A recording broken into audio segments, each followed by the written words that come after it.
So hey guys, welcome back to another novel explanation of Renegade Immortal and I hope कि तुम लोग बहुत ही ज़्यादा अच्छे और मज़े में होगे। एंड आई नो कि तुम में से बहुत से लोग जानना चाहोगे कि मैं इतने दिन से क्यों गायब थी। सो जो लोग मुझे इंस्टा पे फॉलो करते हैं उन्हें तो इस बात का ज़रूर पता होगा। साथ ही मैंने पोस्ट भी लगा दिया था जिसमें मैंने अपने हेल्थ इश्यूज़ के बारे में बता दिया था। और अब ये जो तुम मेरी टूटी फूटी आवाज़ सुन रहे हो, कुछ दिनों तक तुम्हें और इसे झेलना होगा। सो थोड़ा सा संभाल लें। तो चलो फिर बिना किसी देर के आज की इस वीडियो को फटाफट से शुरू करते हैं।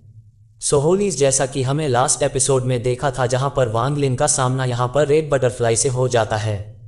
अब यहां पर जैसे ही रेड बटरफ्लाई उस पर अटैक करती है तभी एक हल्की सी आवाज़ आती है जहां पर रेड बटरफ्लाई वांग लिन से कहती है कि प्लीज़ मुझे मार दो, जिसे सुनकर वांग लिन भी शॉक्ड हो जाता है, जिस साथ ही उसे समझ आ जाता है कि यहाँ पर रेड बटरफ्लाई ने अपने बहुत ही थोड़ी कॉन्शियसनेस को अभी भी बचा कर रखा था और वो अच्छे से जानता था कि रेड बटरफ्लाई एक बहुत ही प्राउड नेचर की है, तो उसे बिल्कुल भी पसंद नहीं आता कि कोई उसे ऐसे कंट्रोल करे।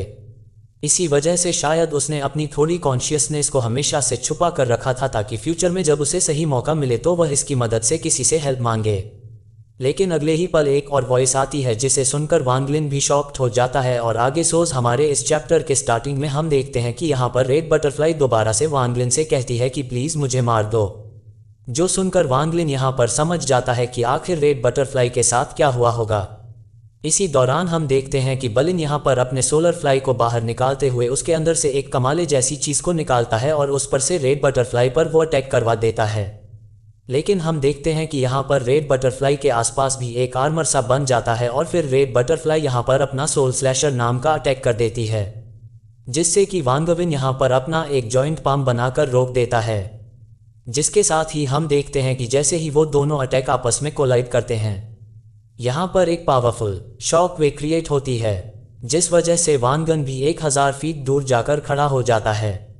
इसी हम देखते हैं कि वांगन को यहाँ पर रेड बटरफ्लाई का ये सोल स्लैशर चाहिए था, क्योंकि लास्ट टाइम जब यहाँ पर उसका सामना रेड बटरफ्लाई से हुआ था तो वो उसे लेने में कामयाब तो हो गया था, लेकिन कुछ एल्डर्स ने बीच में अगर टांग उड़ा दिया। इसी वजह से रेड बटरफ्लाई को वो चीज़ उसे वापस देनी पड़ी। यहाँ पर हम देखते हैं कि इनके बीच फाइट तो चल रही होती है कि तभी यहाँ पर दोबारा से रेड बटरफ्लाई के कॉन्शियसनेस से वह आवाज़ आती है जहाँ पर वह दोबारा वांगन से कहती है कि प्लीज़ मुझे मार दो। यहाँ पर वांगन दोबारा से उसकी वॉइस सुनकर कंफ्यूज हो जाता है, लेकिन इस बार वह अपने पास से एक के जॉइंट से एक्स को बाहर निकालता है, जिसे कि निकालते साथ ही यहाँ पर पूरा आसमान गर्जना शुरू कर देता है। साथ ही हम देखते हैं कि यह वही जॉइंट एक्स है जिसे कि जॉइंट डीमन क्लैन के एंसेस्टर ने वंगलिन के अगेंस्ट से यूज़ किया था। साथ ही ये जो जॉइंट एक्स है ये जॉइंट डीमन क्लैन के फर्स्ट एंसेस्टर की एक्स सर्ज, जिसकी जो डेड बॉडी है वो इस वक्त कॉप सेक्ट के अंदर मौजूद है। इसी के साथ हम देखते हैं कि यहाँ पर रेड बटरफ्लाई अपना मुंह खोलती है और उसके मुंह से गुलाब की पंखुड़ियाँ जैसी कुछ पेटल्स निकलते हैं और वो निकलते साथ ही पूरे आसमान में एक काला बादल घेर लेते हैं, जिसके साथ ही हम देखते हैं कि अचानक से यहाँ पर रेड बटरफ्लाई के जैसी एक और उसकी अवतार आ जाती है। लेकिन ये बहुत ही ज़्यादा डिफरेंट थी क्योंकि इसके अंदर पहले वाली रेड बटरफ्लाई की पूरी कॉन्शियसनेस मौजूद थी और इसके अंदर उसी के जैसा एटीट्यूड और घमंड मौजूद था। इसी दौरान हम देखते हैं कि जैसे ही उसका वो अवतार क्रिएट होता है वहाँ पर तो वो आते साथ ही वांगलिन से कहने लगती है कि चैन प्लीज़ जल्दी करो। इसी दौरान सीन शिफ्ट होता है और हमें जाओ टाई को दिखाया जाता है जहाँ पर वो 5000 की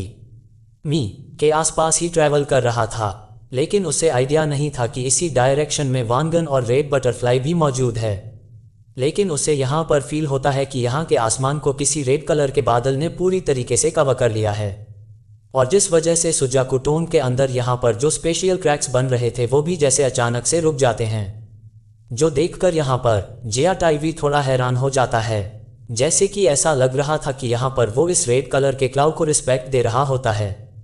जिसके साथ ही हम देखते हैं कि अचानक से इस क्लब में से एक आवाज़ आती है जो कि यहाँ पर जाओ ताई से कहता है कि अंदर आ जाओ, जिसके साथ ही हम देखते हैं कि वो भी अंदर चला जाता है कि तभी उसे अपने सामने एक ओल्ड मैन नजर आता है जिसने कि रेड कलर के कपड़े पहने हुए थे और यहाँ पर यह ओल्ड मैन कुछ फीमेलिया सा लगता है कि तभी हम देखते हैं कि यहाँ पर वो ओल्ड मैन उससे पूछने लगता है कि जिकिन कहाँ पर है, जिस पर ज़ूटाई बताने लगता है कि जिकिन अभी तक तो मेरे सामने थी और हमारा सामना वांगलिन से भी हुआ, लेकिन फिर वो मुझसे अलग हो गई। जिसके साथ ही हम देखते हैं कि यहाँ पर ये ओल्ड मैन ज़्याटाई से कहने लगता है कि चलो मेरे साथ स्पिरिट माउंटेन चलो, और फिर हम देखते हैं कि ये ओल्ड मैन और कोई नहीं बल्कि यंग क्यूजी था।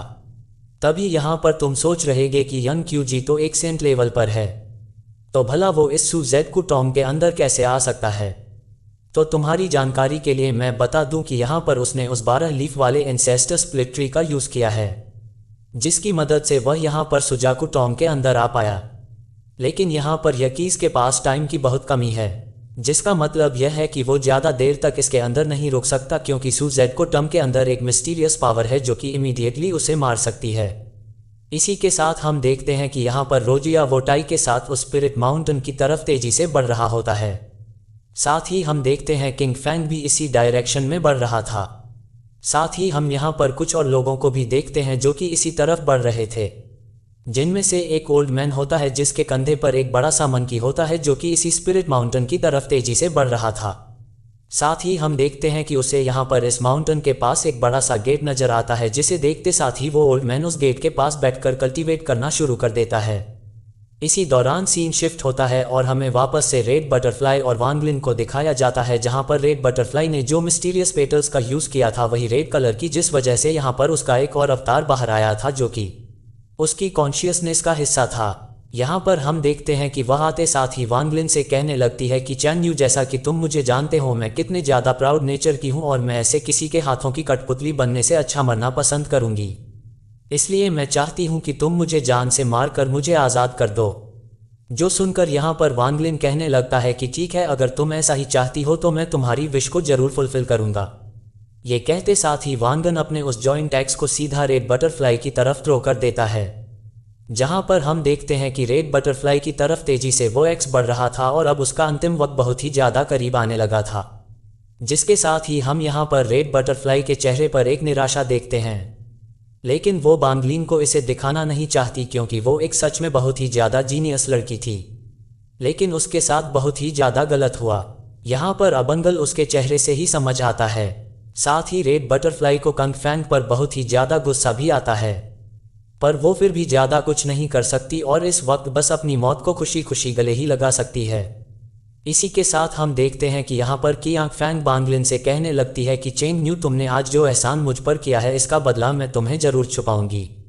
और फिर वह बताने लगती है कि अगले साल जब फ्लावर के खिलने का टाइम आएगा तो प्लेनेट सुजाकू पर एक फ्लावर फील्ड है,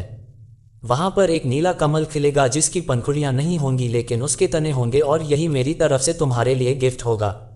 इसी के साथ हम देखते हैं कि रेड बटरफ्लाई अपने आखिरी दिनों को याद करने की कोशिश करती है, जहाँ पर वो अपने मास्टर की कही हुई बातें याद करती है, जहाँ पर उसके मास्टर ने उसे बताया था कि तुम्हारा जो आखिरी टेस्ट होगा वो लाइफ एंड डेथ होगा, और जो कि अगर तुम उसे जीत जाती हो तो तुम सच में बहुत ही आगे तक जाओगी। लेकिन यहाँ पर उसे लगा था कि वो जो आखिरी टेस्ट होगा वो चैन्यू यानी कि वांगन से रिलेटेड होगा, लेकिन अब उसे पता चल चुका है कि उसका मास्टर गलत था। असल में यहाँ पर उसका लाइफ एंड डेथ का जो टास्क था वो कियांग फैंग से मौजूद था। इसी के साथ हम देखते हैं कि वो कुल्हाड़ी सीधा जाकर रेड बटरफ्लाई से जा टकराती है और उसकी बॉडी और उसकी सोल शैटर्ड होने लगती है, और वो जाते हुए यहाँ पर वांगलिन से कहती है कि चे मैं चाहती हूँ कि तुम मेरे लिए कियांग फैंग को प्लीज़ जान से मार देना। यहाँ पर हम देखते हैं कि रेड बटरफ्लाई की मौत हो जाती है, लेकिन उसका वो सोल शटर टेक्निक और वो वेपन वांगलिन के पास रह जाता है, और साथ ही वो वांगलिन को जाते हुए किंग पेन के बारे में एक नॉलेज से भरी स्क्रट टाइप की चीज़ को भी दे देती है, जिसमें कि यहाँ पर जो कंग फैंग है और उसका डोमेन यानी कि एंडलेस डिजाई उसके बारे में सब कुछ लिखा था, जैसे कि अब तक यहाँ पर रेड बटरफ्लाई ने कियांग फैंग के साथ रहते हुए ऑब्जर्व किया था, और वो जाते हुए वांगलिन को इसे दे देती है ताकि किंग फैंग को मारने में वो उसकी थोड़ी हेल्प कर पाए। इसी के साथ हम देखते हैं कि वांगलिन अपने कुल्हाड़ी को वापस से अपने बैक ऑफ होल्डिंग में रख लेता है, लेकिन यहाँ पर यह जो सोल स्लैशर था इसके अंदर एक्सटेंडेड लेवल का कुछ डिवाइन सेंस मौजूद था, जैसे कि वांगलिन हटाने की कोशिश करता है लेकिन वो इसमें नाकाम हो जाता है। लेकिन वांगन फिर इसे भी अपने पास रखते हुए आगे बढ़ने लगता है कि वहीं दूसरी तरफ हम देखते हैं कि यंग भी अब स्पिरिट माउंटेन के गेट पर पहुंच जाते हैं, जहां पर उन्हें वो ओल्ड मैन नजर आ जाता है, जहां पर जैसे ही यंग इस बंदे को देखता है तो वो उससे कहने लगता है कि आखिर तुम अपनी ओरिजिनल बॉडी से क्यों नहीं आए, तुम यहाँ पर किसी दूसरे की बॉडी को पोजेस करके क्यों आए हो। जिस पर वह बंदा अपनी आंखें खोलते हुए कहता है कि मैं और तुम एक दूसरे को नहीं जानते, तो मैं यहाँ पर अपनी ओरिजिनल बॉडी से आऊँ या किसी की बॉडी को पोजेस करके इससे तुम्हें क्या लेना देना। जिस पर हम देखते हैं कि यकी कहने लगता है कि अच्छा, तो ये बंदा असल में पपेट है। जो सुनकर यहाँ पर इस मंकी की आंखें दोबारा रेड से नॉर्मल हो जाती है और यहाँ पर इस ओल्ड मैन की आइज भी रेड से नॉर्मल हो जाती है। और फिर वो यकीस को बताने लगता है कि मेरा नो मूलन हाई है और मैं तुमसे पहले कभी नहीं मिला, लेकिन मैं हैरान हूँ कि तुम्हें आखिर मेरे सीक्रेट का कैसे पता चला। यहाँ पर यंग क्यूजी कुछ नहीं करता, लेकिन जैसा कि तुम जानते हो कि युनकजी एक एक्सपेंड लेवल पर है, तो उससे कोई भी चीज़ छुपी नहीं रह सकती। लेकिन तभी हम देखते हैं कि युनसी अपने मन में कहता है कि यह बंदा तो यहाँ हमारे सूजेड को प्लेनेट से भी बिलोंग नहीं करता, तो वो आखिर यहाँ पर क्या कर रहा है। और फिलहाल के लिए हम देखते हैं कि यहाँ पर वो लोग ज़्यादा कुछ नहीं कहते और यहाँ पर सभी लोग इंतजार करने बैठ जाते हैं। साथ ही यहाँ पर कुछ और 8 लीफ के समन्स भी आ जाते हैं, जो कि यहाँ पर इस स्पिरिट फाउंटेन के बने इस गेट को खोलने की कोशिश में लग जाते हैं। लेकिन जैसा कि तुम सभी को पता है कि आंख और कल्टीवेशन प्लेनेट क्रिस्टल की जो कल्टीवेशन प्लेनेट हार्ड है, इसके बिना इस डोर को ओपन करना बहुत ही ज़्यादा नामुमकिन है। और इसी स्पिरिट माउंटेन के अंदर फर्स्ट सूजेडको का टोम भी मौजूद है। इसी के साथ हम देखते हैं कि यहाँ पर एक एक करके ब्लैक रॉब पहने हुए कुछ लोग आ जाते हैं और ऐसे ही 3 दिन गुजर जाते हैं और धीरे धीरे अब इस डोर पर भी क्रैक्स बनने शुरू हो जाते हैं। साथ ही यहाँ पर हम देखते हैं कि ये जो 4 ब्लैक रॉब पहने हुए इंसान थे, ये सभी लोग सोल फॉर्मेशन के लेट स्टेज पर थे, लेकिन कोई भी आपस में एक लफ्ज भी नहीं कहता। साथ ही यहाँ पर कयांग फैंग भी आ जाता है, लेकिन यहाँ पर हम देखते हैं कि असल में उस ब्लैक रोब के अंदर जिकिन होती है और यह बाकी सभी उसके पपेट्स होते हैं। यहाँ पर हम देखते हैं कि जैसे ही जिकिन की नज़र कयांग फैंग पर जाती है तो वो बहुत ही ज़्यादा गुस्से में आ जाती है। साथ ही यहाँ पर कयांग फैंग जब जिकिन को देखता है तो वो भी अपने मन में से भला बुरा कहना शुरू कर देता है, जिससे पता चलता है कि इन दोनों का भी एक बहुत ही सीक्रेट पास्ट है, जिसका कि हमें आगे पता चलेगा। यहाँ पर दोनों ही एक दूसरे को घूरना शुरू कर देते हैं कि तभी यहाँ पर एक और लास्ट पर्सन की एंट्री हो जाती है,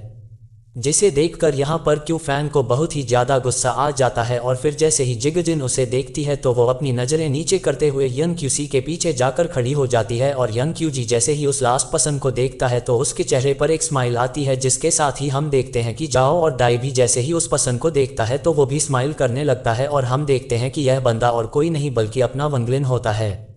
जिसके साथ ही हम देखते हैं कि वांगलिन को देखते साथ ही वो ओल्ड मैन जो कि मंकी के साथ मौजूद था, वो भी एक क्रीपी सी स्माइल देना शुरू कर देता है। अब जैसा कि तुम जानते हो कि यहाँ पर वांगलिन को लोग अलग अलग नाम से जानते हैं, जिसके साथ ही हम देखते हैं कि जैसे ही वांगन आता है तो यहाँ पर कोई इसे चैन कह के बुलाता है तो कोई वांगली, जिसके साथ ही फाइनली इतने टाइम बाद यूनन क्यूजी और वांगन का सामना हो ही जाता है, जहाँ पर वांगलिन यूनन क्यूजी को इस गेटअप में देखकर बहुत ही ज़्यादा शॉक्ड हो जाता है, क्योंकि उसने हमेशा से ही यूनन क्यूजी को एक फटे पुराने कपड़ों में ही देखा था। साथ ही वह बहुत ही ज़्यादा मिस्टरफुल भी नजर आते थे, लेकिन इस वक्त यंग क्यूजी के इस अपीयरेंस को देखकर वांगलिन भी शॉक्ड हो जाता है। इसी दौरान हम देखते हैं कि वांगलिन उसके पास जाकर उससे ग्रीट करते हुए कहता है कि मैं आपको ग्रीट करता हूँ। और वांगलिन को देखकर यूनन क्यूजी कहने लगता है कि फाइनली तो तुम यहाँ पर आ ही गए हो।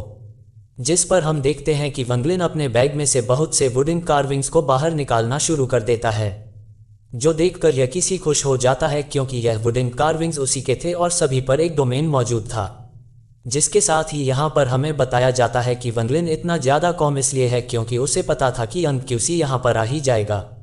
जिसके साथ ही वांगलिन की नज़र यहाँ पर कन्फेन पर जाती है, जिसे देखकर वो स्माइल करने लगता है। साथ ही यहाँ पर उस मंकी वाले ओल्ड मैन की तरफ भी उसकी नज़र जाती है, और जिसके अंदर से इसे बहुत ही डेंजरस और कोल्ड ऑरा फील होता है, इतना डेंजरस कि जिसे कि आज तक उसने यंग क्यूजी से भी फील नहीं किया।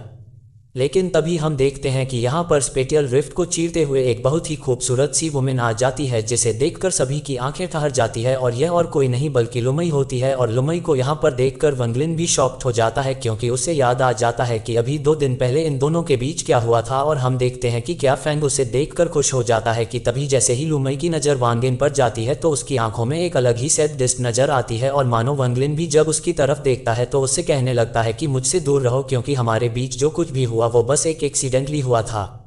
यहाँ पर ल्यू में भी देखकर उसे रुक जाती है, और वो अपने मन में कहने लगती है कि वांगलिन, क्या तुम सच में इस हद तक को, क्या तुम्हारा दिल पत्थर का बना है। जिसके साथ ही हम देखते हैं कि वांगन लुमे से कहने लगता है कि यहाँ से चली जाओ। जिस पर हम देखते हैं कि लुमे हंसते हुए कहने लगती है कि अच्छा ऐसी बात है क्या। तो ज़रा मुझे बताओ कि आखिर तुम्हारे दिल में लू की क्या जगह है। जो सुनकर तो इस वक्त वांग लिंग का दिमाग बहुत ही ज़्यादा खराब हो जाता है और वो कहने लगता है कि अगर तुम मरना नहीं चाहती तो यहाँ से चुपचाप चली जाओ। तुम्हें तुम्हारा डोमेन कंप्लीट करना था और वो कंप्लीट हो चुका है, तो बेहतर होगा यहाँ से चली जाओ, वरना अभी के भी मैं तुम्हें जान से मार डालूंगा। और जैसा कि तुम और मैं अच्छे से जानते हैं कि वांगन को ये बिल्कुल पसंद नहीं है कि कोई और लिंगवान का नाम लेकर उसे टीस करे, क्योंकि वांगन उस इंसान को ही जान से मार देता है। और अगर इस हत्या पर कोई और ना होता तो अब तक वांगलिन पक्का अपना 1 बिलियन सोल फ्लैग निकाल चुका होता, क्योंकि वांगन के लिए बहुत कम ये रिलेशनशिप मैटर करती है और लिंगवान उनमें से एक थी। और बाकी चीज़ों के लिए वांगन सच में बहुत ही ज़्यादा रूथलेस है। यहाँ पर हम देखते हैं कि लमे स्माइल करते हुए सीधा किंग फैंग की तरफ बढ़ जाती है। So that's it for today guys. I hope कि तुम सबको आज की यह वीडियो काफ़ी ज़्यादा पसंद आई होगी। अगर हाँ तो वीडियो को लाइक करना, चैनल पे नए हो तो सब्सक्राइब करना। तो मिलते हैं नेक्स्ट वीडियो में, तब तक के लिए बाय।